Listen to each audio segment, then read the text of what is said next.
আসসালামু আলাইকুম রহমতুল্লাহি ওয়াবারাকাতুহ।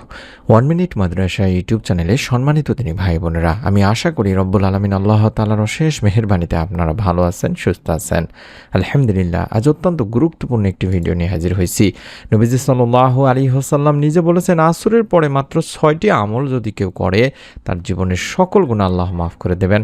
আল্লাহর আরশ পর্যন্ত কেঁপে ওঠে, তার মনের আশা পূরণ হয়ে যায় ইনশাআল্লাহ। আমি অনুরোধ করছি আপনারা অবশ্যই আমলটি একবার হলেও করে আপনার মনের আশাগুলো আল্লাহকে বলুন। রব্বুল আলামিন চাহে তো আপনিও মনের নেক আশা পূরণের সুখবর পাবেন। তাই অনুরোধ করছি ভিডিওটি মনোযোগ দিয়ে সম্পূর্ণ আমলের নিয়তে দেখুন। দৈনিক 5 ওয়াক্ত নামাজ ফরজ। নামাজ মানুষকে আত্মশুদ্ধি অর্জনে সাহায্য করে, পবিত্রতা অর্জনেও সহায়তা করে। দিনে 5 বার ওযু করার মধ্য দিয়ে মানুষ শারীরিক পরিচ্ছন্নতা অর্জন করে। বিনম্র চিত্তে সালাত আদায়ের মাধ্যমে অন্তত 5 বার আল্লাহকে স্মরণ করে থাকে।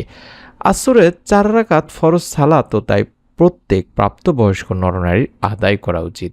আবু মালিহ রাদিয়াল্লাহু তাআলা আনহু থেকে বর্ণিত, তিনি বললেন, এক যুদ্ধে আমরা বুরায়দা রাদিয়াল্লাহু তাআলা আনহুর সঙ্গে ছিলাম। দিনটি ছিল মেঘলা, তাই বুরায়দা রাদিয়াল্লাহু তাআলা আনহু বলেন, শীঘ্রই আসরের নামাজ আদায় করে নাও, কারণ নবী করিম সাল্লাল্লাহু আলাইহি ওয়াসাল্লাম বলেছেন, যে ব্যক্তি আসরের নামাজ ছেড়ে দেয় তার আমল বিনষ্ট হয়ে যায়। বুখারী শরীফের হাদিস। তাছাড়া আসরের সময়টি খুবই গুরুত্বপূর্ণ সময়। আবু হুরায়রা রাদিয়াল্লাহু তাআলা আনহু থেকে বর্ণিত হাদিস, আল্লাহ রাসূল সাল্লাল্লাহু আলাইহি ওয়াসাল্লাম বলেছেন, ফেরেশতারা পালাবদল করে তোমাদের মাঝে এসে থাকেন। একদল দিনে একদল রাতে, আসর ও ফজরের সালাতে উভয় দল একত্র হয়। অতঃপর তোমাদের রাত যাপনকারী দলটি উঠে যায়, তখন আল্লাহ তাআলা তাদের জিজ্ঞাসা করেন, আমার বান্দাদের কোন অবস্থায় রেখে এলে? অবশ্য তিনি নিজেই এই বিষয়ে সবচেয়ে বেশি জানেন। উত্তরে তারা বলে, আমরা আপনার বান্দাদের সালাতে রেখে এসেছি, আর আমরা যখন গিয়েছিলাম তখনও তারা সালাত আদায়রত অবস্থায় ছিল। বুখারী শরীফের সহিহ একটি হাদিস। তাই আমরা এই আসরের নামাজ যদি সময় মতো আদায় করতে পারি, আমাদের ব্যাপারেও ফেরেশতারা আল্লাহ তাআলার কাছে যায় এই সাক্ষী দেবেন যে আপনার বান্দাদের নামাজরত অবস্থায় দেখে এসেছি। কতটা গুরুত্বপূর্ণ তাহলে এই নামাজটি, তিনি ভাই বোনেরা। আর এই নামাজের পরে যে দোয়া কবুল হয় এটা আমরা কম বেশি সকলেই জানি। এই আসরের নামাজের পরে গুরুত্বপূর্ণ আমল বা ইবাদত করা তাই খুবই ফজিলতপূর্ণ। এমন 6টি গুরুত্বপূর্ণ আমল যা আসরের নামাজের পরে আপনাকে করতে হবে ইনশাআল্লাহ। 1. জিকির করা। শুধুমাত্র সুবহানাল্লাহ 33 বার, আলহামদুলিল্লাহ 33 বার এবং আল্লাহু আকবার 34 বার পড়ার চেষ্টা করবেন। এটি অত্যন্ত ফজিলতপূর্ণ একটি জিকির, তিনি ভাই বোনেরা। আমি আবারও বলছি, সুবহানাল্লাহ সুবহানাল্লাহ এভাবে 33 বার পাঠ করবেন। আলহামদুলিল্লাহ আলহামদুলিল্লাহ এভাবে 33 বার পাঠ করবেন। আল্লাহু আকবার এভাবে 34 বার পাঠ করবেন আসরের নামাজ আদায় করার পরে। 2 নম্বর, আয়াতুল কুরসি পাঠ করবেন। একবার হলো আয়াতুল কুরসি পড়ে আল্লাহ তাআলার কাছে আপনার জীবনের সমস্ত গুনাহের জন্য মাপ চাইবেন, মনের নেক আশা পূরণের জন্য দোয়া করবেন। আল্লাহ তাআলা ইনশাআল্লাহ এই আমলের ওসিলায় অনেক সওয়াব দিয়ে থাকেন, আপনাকেও হেফাজত করবেন বিপদ আপদ থেকে। তাই অনুরোধ করছি, অন্তত একবার হলো আয়াতুল কুরসি আপনারা দেখে দেখে হলেও পাঠ করার চেষ্টা করবেন। 3 নম্বর, 3 কুল পড়বেন, অর্থাৎ সূরা ইখলাস, সূরা ফালাক এবং সূরা নাস প্রত্যেকটি 3 বার করে পড়া সুন্নত। অর্থাৎ বিশ্বনবী সাল্লাল্লাহু আলাইহি ওয়াসাল্লাম 3 বার করে পড়তেন। আপনি সূরা ইখলাস 3 বার পড়ে নিলেন, আউযুবিল্লাহ বিসমিল্লাহ সহ।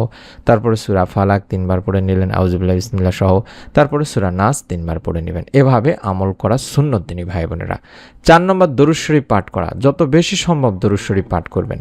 দরুদ পাঠের জন্য আমি আপনাদেরকে কোনো নিয়ম বলছি না যে এতবার বা অতবার পড়তে হবে। তবে হ্যাঁ, আপনি যদি মনে করেন যে আপনি দরুদ বেশি বেশি করে পড়বেন, আল্লাহ তাআলার কাছে আপনি তত বেশি সম্মানিত হবেন। বিশ্বনবী সাল্লাল্লাহু আলাইহি ওয়াসাল্লাম আপনার উপরে রহমত দান করবেন, তিনি ভাই বোনেরা। আল্লাহর রহমত, বিশ্বনবী সাল্লাল্লাহু আলাইহি ওয়াসাল্লামের সুপারিশ পর্যন্ত আপনি পাবেন। সুবহানাল্লাহ সুবহানাল্লাহ। কতটা পাওয়ারফুল একটি আমল, দরুদের আমল, যে আমলটা আমি নিজে করে থাকি। আল্লাহ তাআলার কাছে শুকরিয়া জ্ঞাপন করি। আল্লাহ তাআলা আপনাকে দরুদ পড়ার যদি তৌফিক দান করেন, আল্লাহ তাআলার কাছে আপনি যদি দরুদ পড়তে পারেন, বিশ্বনবী সাল্লাল্লাহু আলাইহি ওয়াসাল্লামের সুপারিশ আপনি পাবেন ইনশাআল্লাহ। নবীজি সাল্লাল্লাহু আলাইহি ওয়াসাল্লাম নিজে বলেছেন, যে ব্যক্তি সকালবেলা আমার উপর মাত্র 10 বার দরুদ পাঠ করবে এবং বিকেলবেলা আমার উপর 10 বার দরুদ পাঠ করবে, কিয়ামতের দিন সে আমার সুপারিশ দ্বারা সৌভাগ্যবান হবে। সুবহানাল্লাহ সুবহানাল্লাহ। কতটা পাওয়ারফুল একটি আমল দরুদের আমল। 5 নম্বর হচ্ছে আপনি ইস্তেগফার পড়বেন। অর্থাৎ আস্তাগফিরুল্লাহ, আস্তাগফিরুল্লাহ, আস্তাগফিরুল্লাহ, আস্তাগফিরুল্লাহ এভাবে বেশি, বেশি করে পড়বেন। যত বেশি পড়তে পারেন অন্তত 100 বার পড়ার চেষ্টা তো করবেনই করবেন। এবং সর্বশেষ 6 নম্বর হচ্ছে দোয়া করা দিনী ভাই বোনেরা। আসরের পর থেকে মাগরিব পর্যন্ত সময় দোয়া কবুলের জন্য অত্যন্ত গুরুত্বপূর্ণ সময়গুলোর একটি। তাই এই সময়টিকে কাজে লাগাবেন। এই সময়টিকে কখনোই অবহেলা করবেন না দিনী ভাই বোনেরা। প্রতিদিন আসরের নামাজ আদায় করে আপনি দোয়া করবেন আল্লাহ তাআলার কাছে, আপনার জীবনের যত চাওয়া পাওয়া আছে সেগুলো বলবেন আল্লাহ তাআলার কাছে, মনের নেক আশা পূরণের জন্য বলবেন, গুনাহ মাফের জন্য আল্লাহ তাআলার কাছে আপনি কান্নাকাটি করে দোয়া করবেন যে আল্লাহ আমার জীবনের সমস্ত গুনাহ মাফ করে দাও। এই সময় তুমি দোয়া কবুল করো, আমার দরুদ ইস্তেগফারের ওসিলায় তুমি দোয়া কবুল করো। এভাবে আল্লাহ তাআলার কাছে মাপ চাইবেন, আপনি আপনার মনের আশাগুলো তুলে ধরবেন। আমি আশা করি আমার সম্মানিত দিনী ভাই বোনেরা যদি নিয়ত করে আমল করতে পারেন, রব্বুল আলামিন আপনাকে নিরাশ করবেন না। নিজে আমল করবেন, আপনার নিকট আত্মীয়স্বজনদেরকেও আমলটি করার জন্য বলবেন। এবং অনুরোধ করছি যারা এখন পর্যন্ত আমাদের চ্যানেলের একজন নিয়মিত দর্শক হন নাই, নতুন ভিডিওগুলো যাতে করে আপনার মিস না হয়ে যায় তার জন্য এভাবে যেভাবে সাবস্ক্রাইব করা দেখাচ্ছি এভাবে আপনিও সাবস্ক্রাইব করে রাখুন। ভিডিওটির নিচে এই বাটনটি পেয়ে যাবেন, ইনশাল্লাহ একবার চাপ দিয়ে রেখে দিন। সকলে ভালো থাকুন, সুস্থ থাকুন। আমরা মন থেকে দোয়া করি রব্বুল আলামিন যেন আপনাদের সকলকে এই আমলের ওসিলায় আপনাদের যার যার মনের নেক ও ভালো আশাগুলো পূরণ করেন, আপনার জীবনের গুনাহ মাফ করেন, দুনিয়া আখিরাতে প্রতিদান দান করেন। আমিন। আসসালামু আলাইকুম ওয়া রাহমাতুল্লাহি ওয়া বারাকাতুহু।